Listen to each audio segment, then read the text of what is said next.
आबना Hormuz एक दफ़ा फिर मुकम्मल तौर पर बंद, कोई भी बहरी जहाज़ वहाँ से नहीं गुजर पाएगा। आबना हुर्मुज़ में ईरान ने अमेरिका के 2 बहरी जहाज़ों को निशाना भी बनाया। वहाँ पर क्या तबाही मची, इस बारे में आमिर रज़ा से बात करते हैं। आमिर भाई, आबना हुर्मुज़ मुकम्मल तौर पर बंद हो गई, कोई बहरी जहाज़ नहीं गुजर पाएगा, ये तो एक खबर होगी, लेकिन दूसरी जानिब ईरान ने 2 अमरीकी बहरी जहाज़ों को निशाना भी बनाया है। वहाँ पर क्या तबाही मची है? देखिए, पहली बात तो ये है कि जो 2 जहाज़ को निशाना बनाया गया उसका बता दूं या आबना हुर्मुज़ का, लेकिन 2 जहाज़ का पहले बता देते कि वो 5th फ्लीट का, जिसका अभी जिक्र किया था हमने एक व्लॉग के अंदर, उस पर जो हमला हुआ है, ये 2 जहाज़ इसी में शामिल थे। और ये जहाज़ जो हैं ये आबना हुर्मुज़ की तरफ ही आ रहे थे, जिनको ईरानी मिसाइल्स ने जो है इंटरसेप्ट किया है, रोका है और इन पर मिसाइल दागे हैं। अब इनका कितना नुकसान हुआ है, सेंटकॉम जो है इस बारे में ये कह रहा है कि उनके जहाज़ों को नुकसान नहीं पहुंचा है, लेकिन ये क्योंकि एक फ़रेब की बात भी हो सकती है, सेंटकॉम अपना नुकसान इस तरह आसानी से बताता नहीं है, उसको बाद में देखते हैं। लेकिन असल चीज़ ये है कि कल भी जिक्र किया था कि बाबुल मंदब बंद है तो आबना हुर्मुज़ भी मुकम्मल तौर पर बंद हो जाएगी, दुनिया का कारोबार रुक जाएगा। ये बिल्कुल वही 28 फरवरी के बाद वाली सिचुएशन आ गई, जिसमें पासदारान इनकलाब ने जो आबना हुर्मुज़ है उसको तमाम किस्म के तजारती और ऑयल वेसल्स के लिए बंद कर दिया है। इससे पहले बंद नहीं थी, लेकिन ये था कि नाकाबंदी थी, एक तरफ से ब्लॉकेट था अमेरिका का, दूसरी तरफ से ईरान की नाकाबंदी थी। लेकिन ईरानी पासदारान इनकलाब जो थे, जो वो ममालिक जो इस जंग में बराह रास्त शरीक नहीं थे, उनके जहाज़ों का तेल और तजारती सामान जो था उसको आने जाने दे रहे थे। बिल्कुल, वो टूल टैक्स लेते थे और उसके बाद जो है ना, और उनको एक रास्ता बताया जाता था, क्योंकि बारूदी सुरंगें आबना हुर्मुज़ में जगह जगह मौजूद हैं, उनको एक रास्ता बताया जाता था, वो खाक जजीरे के बैक साइड से उनको गुजारा जाता था और इस तरह से तजारत किसी न किसी तरीके से चल रही थी। कहीं गैस आ रही थी, कहीं ऑयल आ रहा था, कहीं खाद आ रही थी, कहीं जो सामान था तजारती सामान वो आ रहा था। लेकिन कल रात को जो अमेरिका ने हरकत की, उसके बाद टोटली बंद कर दिया गया है। यानी अब ना कोई जहाज़ आएगा ना कोई जाएगा। देखें, पहली बात तो ये है कि अमेरिका ने आज फिर दोबारा बयान जारी किया कि ये ब्लॉकेड हमारा ब्लॉकेड जारी है, ब्लॉकेड ख़त्म है। अगर आपका ब्लॉकेड ख़त्म है तो फिर आपने भारतीय जहाज़ पर क्यों निशाना बनाया था? अगर आपका ब्लॉकेड ख़त्म है तो फिर ईरानी जहाज़ों को आने जाने की इजाज़त होनी चाहिए। लेकिन ये नहीं है कि आप किसी को जाने दें, किसी को ना जाने दें। ईरान ने साबित किया है, उसने जो 5th फ्लीट के 2 जहाज़ों पर हमला किया, जिसका शुरू में हमने आगाज़ भी किया है, बात भी की है, उन पर हमला ही सिर्फ इसी वजह से किया गया है कि ये ईरानी हदूद के अंदर आ रहे थे और आकर इन्होंने यहाँ पर तजारत को, ईरानी तेल की तजारत को जो है उसको ख़त्म करना था। उससे पहले पासदारान इनकलाब ने और उनकी नेवी ने, हाँ जी बिल्कुल, उस पर हमला कर दिया, उन पर हमला किया, उसको पीछे हटने में मजबूर सुना ड्रोन्स दागे गए हैं, मिसाइल दागे गए हैं। मेरा ख्याल है कि शायद स्वाम अटैक की सूरत में कोई अटैक किया हो, क्रूज मिसाइल दागे गए हैं उस पर, और ताकि वो जो है जुर्रत ना करें यहाँ आने की। तजारत मुकम्मल तौर पर एक मरतबा फिर बंद हो गई है। अब ये एक और नया महंगाई का तूफ़ान जो है उसका मुकाबला करने के लिए सब लोगों को तैयार रहना चाहिए और इसका ज़िम्मेदार अमेरिका है। अच्छा भला चलें, बैकडोर से ही तिजारत भी जारी थी, एक तरफ डिप्लोमेसी जारी थी, सुकून करता, थोड़ा सा उनको टाइम देता, ऑक्सीजन मिल रही थी कहीं ना कहीं से, उसके लिए भी कोई ना कोई तजारती राह जो थी वो मिल जाती थी मुख्तलिफ, चले फॉल्स फ्लैग के ज़रिए से ही। लेकिन आमिर भाई, जहाज़ आ जा रहे थे, तेल की तरसील हो रही थी, LNG की तरसील हो रही थी, यहाँ पे मिडल ईस्ट में भी अशिया ख़ोर-ओ-नोश की तरसील हो रही थी। अब ये देखें ना, ये सारी सूरत हाल के अंदर आप एक बात का अंदाज़ा करें कि अब अगर ये जंग दोबारा मज़ीद कुछ दिनों के लिए चलती है तो दुनिया में एक नया बुरहान तेल का भी आएगा, गैस का भी आएगा और महंगाई का तूफ़ान भी आएगा। अब ये बुरहान और तूफ़ान जो है ये मिलकर पूरी दुनिया की इकॉनमी को तबाह करेंगे। मईशत जो है, पहले ही अमेरिका के अंदर भी इस वक्त ऑयल महंगा होता चला जा रहा है, वहाँ पर भी लोग जो हैं उस महंगाई से तंग हैं। यूरोप का बहुत बुरा हाल है, यूरोप के अंदर भी बहुत सारी इकॉनमीज़ जो हैं वो डूबने के करीब है, जैसे फ्रांस है, जर्मनी है, वो बड़ी इकॉनमीज़ हैं, लेकिन उनके बारे में भी ये खबरें आनी शुरू हो गई हैं। और ये अगर बाब मंदब भी बंद होता है, इस तरह से आबना हुर्मुज़ बंद होती है, तो इस जंग से पूरी दुनिया जो है एक महंगाई की लपेट में आएगी और इससे मैं ये समझता हूँ कि दुनिया में अनरेस्टनेस जो है उसमें इजाफा होगा। देखें, बाब मंदब तो कल बंद किया था हौज़ियों ने, आबना हुर्मुज़ आज बंद है।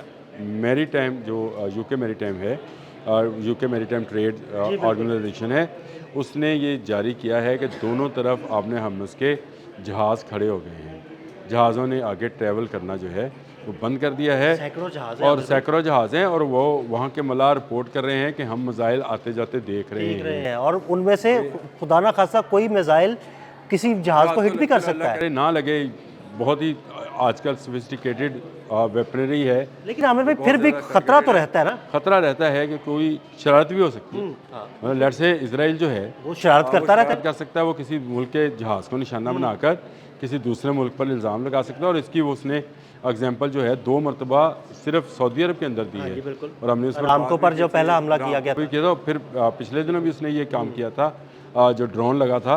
तो मेरा ख्याल है कि ये हमला भी हो सकता है। आपकी बात मैं उससे बिल्कुल वो नहीं हूँ, लेकिन एक बात ज़रूर है कि तजारत रुक गई है। इस वक्त आपने हरमज़ की वो पट्टी, जो वो कर्व जो यू बनता है या वी बनती है, उसमें जहाज़ों की आमदरफ्त ज़ीरो है और ये तजारत एक मरतबा फिर रुक गई है।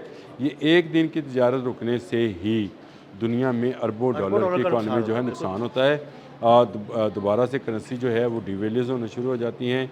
दोबारा से स्टॉक एक्सचेंज जो हैं वो जो है उनका बेरिश बन जाता है। बेरिश मतलब वो रीच की तरह चेहरा नीचे जाता है। बुलिश है तो ऊपर जाएगी। मैं कहा चले ये भी साथ बता दूं। ये देखें डू जोन जो है उसने भी आज ये ऐलान किया है कि वहाँ पर भी उतार चढ़ाव जो है उसमें तेज़ी आई है एकदम से। जंग जो है वो भरपूर तरीके से लड़ी जा रही है। ईरान अपना दिफा कर रहा है, अमेरिका ऑफेंसिव है, अमेरिका हमलावर है, ईरान दिफा कर रहा है, लेकिन पूरी दुनिया इस जंग से जो है मुतासर है। और ये मैं अक्सर कहा करता हूँ कि जो धीमा के मतलब था, मुझे ये जंग वो लगती है, हदीस में जो धीमा का जिक्र है कि हर घर में धुआं जाएगा और कभी वो तो हर घर में चला गया आमिर भाई, ऐसे ही है।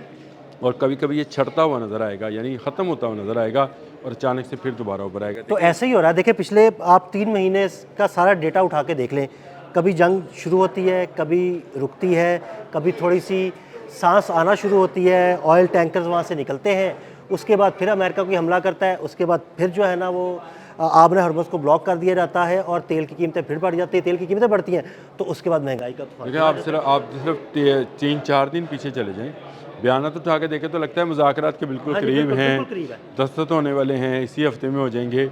इस तरह के बयानात थे। अचानक से कहा जाता है कि हम ईरान फतह कर लेंगे, अचानक से कहा जाता है कि आप मुज़ाकरात के लिए बहुत देर हो गई, अब जंग होगी, मिसाइल फायर कर दिए जाते हैं। तो ये मुझे वो धीमा ही समझ आती है कि मुझे ये जंग जो है अब रुकते हुए नज़र नहीं आती है। ये कहीं एक जगह बंद होती है। देखिए अब इन सारे सूरत हाल के अंदर आपको इंटरनेशनल मीडिया के अंदर, अदील साहब आप भी उसके बहुत अच्छे रीडर हैं, आपको कहीं लेबनान का जिक्र नज़र आ रहा है? नहीं, अभी कुछ दिनों से 2-3 दिन से एकदम लेबनान का जिक्र जो है ना वो बिल्कुल दबा पड़ा है। और हाँ जी बिल्कुल, और ईरान और अमेरिका का अब वहाँ इजराइल क्या काम कर रहा है? बिल्कुल खामोशी। बिल्कुल आप जो बात कहने लगे वो यही कहने लगे कि वहाँ पर लेबनान में इसराइल क्या कर रहा है, बिल्कुल उसको डाउन प्ले कर दिया गया है। देखा समझे आप, यानी ये मिसाइल जो फुलझड़ियाँ चल रही हैं, सब तवज्जो जो इस तरफ है, पीछे से वो चोराकारी क्या कर रहा है इजराइल, ये किसी को बताया नहीं जा रहा है। वैसे आमिर भाई इस पर हमें अलग से बात करनी चाहिए। ठीक है, आप ज़रूर करें, लेकिन इजराइल जो है उसकी सारी प्लानिंग है। अब डोनाल्ड ट्रंप का ये कहना कि इसमें इजराइल शामिल नहीं है, हमें चीज़ें समझ आनी शुरू हो जाती हैं। और मैं आपको बता दूं कि ये इस दफ़ा जो ये आबने हरमुज़ बंद हुई है, इसका मतलब ये है कि ये जंग मज़ीद फैलेगी, क्योंकि अब सारी दुनिया की जो इकॉनमी है वो स्ट्रेस का शिकार है। इस वक्त दुनिया जो है पहले ही महंगाई के तूफ़ान में है। आप अपने यहाँ देख लें पेट्रोल की क्या सूरत हाल है, और एक सिर्फ पेट्रोल की कीमत बढ़ने से बाकी ज़रूरी अशिया की कीमतें कहाँ से कहाँ चली जाती हैं। आने वाले दिनों में जब लोगों को खाद की ज़रूरत होगी, जब लोगों को गैस की ज़रूरत होगी, वो नहीं दस्तयाब होगी, नहीं, अगर मिलेगी तो बहुत महंगे दामों में मिलेगी। तो ये वो सूरत हाल है जिसमें मैं ये समझता हूँ कि इस वक्त अमेरिका को मेरा ख्याल है कि पीछे हटना चाहिए। लेकिन कल मैंने आपसे कहा था ये 100 प्याज भी खाएगा, 100 छत्ते भी खाएगा। इसका इरादा मुझे इस तरह का लगता है, नेतन्याहू डोनाल्ड ट्रंप को तबूत में बंद करके कील ठोकते चले जा रहे हैं। आखिरी कील आने वाले चंद दिनों में आपको नज़र आएगा, ठोक दिया जाएगा। और मैं आपको एक और बात बता दूं कि इस दफ़ा ये डोनाल्ड ट्रंप की खाम ख्याली है कि वो कहेगा कि इजराइल इसमें शामिल नहीं है तो ईरान इजराइल पर हमला नहीं करेगा।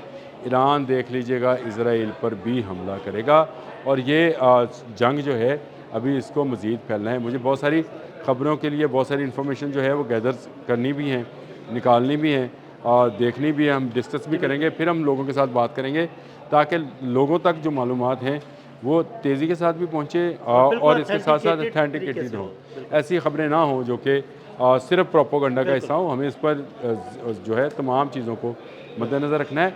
ईरान अमेरिका जंग जो है ये पहले से ज़्यादा होलनाकी के साथ इस वक्त शुरू है। दोनों तरफ से मैंने आपसे कहा कि मज़ाइल बरसाए जा रहे हैं। हर आने वाला लम्हा जो है वो एक नई ख़बर के साथ जो है और हम जो हैं उसी ख़बर को देते रहेंगे। लोग अगर इसमें हमारे साथ कमेंट्स भी करें तो मेरा ख्याल है मेरी उससे भी रहनुमाई मिलती है। अगर आपको भी कोई ख़बर ऐसी मिलती है, बहुत सारे लोग जो है ना हमारी रहनुमाई भी करते हैं, देखिए नहीं ये खबर भी चल रही है, इस तरह की बातें भी आ रही हैं, अगर वो इस तरह की चीज़ें हमें बताएं तो मेरा ख्याल है उससे हमें मज़ीद सर्च करने में और मज़ीद देखने में भी आसानी हो सकती है। बहुत शुक्रिया आमिर भाई ने बड़ी तफसील के साथ इस सारे मामले पर रोशनी डाली। मज़ीद अपडेट्स के लिए हमें फॉलो करते रहें। अदील अहमद और आमिर रज़ा को इजाज़त दीजिएगा। अल्लाह हाफ़िज़।